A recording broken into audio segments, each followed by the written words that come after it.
Chaque jour, un verset de la Bible, une pensée et une invitation. Plus de power avec Léo. Alors, quel est le carburant qui fait tourner ta vie? C'est-à-dire, qu'est-ce qui te donne de l'énergie? Qu'est-ce qui te motive? Souvent, j'entends dire, je suis fatigué, j'ai trop de choses à faire. Léo, sincèrement, je n'ai pas le temps de lire la Bible, même si j'aimerais tellement. Ça me fait penser à un pote qui était à la pompe d'essence. Et par erreur, au lieu de mettre de diesel, il a mis de l'essence.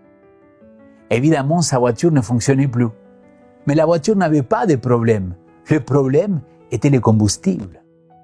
Je me demande si dans nos vies, ce n'est pas la même chose.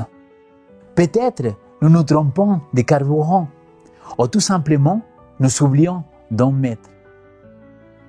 Le texte d'aujourd'hui se trouve dans Matthieu chapitre 25.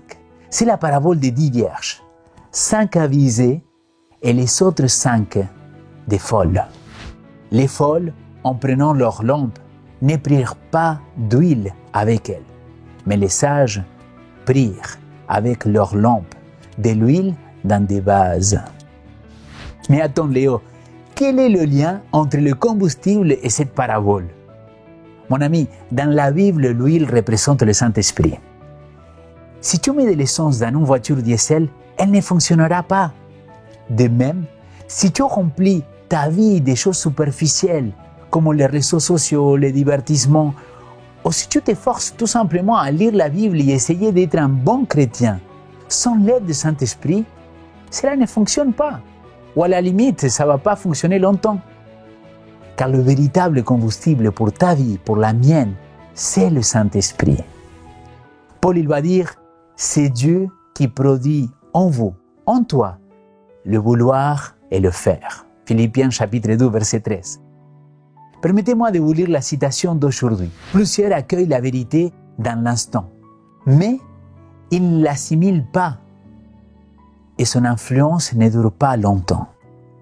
Il ressemble aux vierges folles qui n'avaient pas d'huile en réserve dans des vases pour accompagner leurs lampes. L'huile est un symbole du Saint-Esprit qui pénètre l'âme par la foi en Jésus-Christ.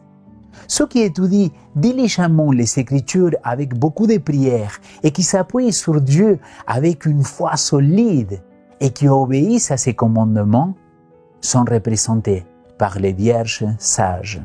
Les enseignements de la parole de Dieu ne sont pas oui ou non, c'est plutôt oui et amen. Les 10 vierges se sont endormies, mais la différence, c'est que 5 parmi elles avaient de l'huile dans leur lampe. De la même manière, nous devons mettre le bon carburant dans nos vies, jour après jour.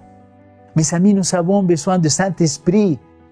Aujourd'hui, je t'invite à prendre un moment de prière. Demande au Père, au nom de Jésus-Christ, de te donner l'Esprit Saint pour qu'il soit le carburant de ta vie et de t'aider à faire tout ce que tu dois faire encore. Et surtout, demande plus de power.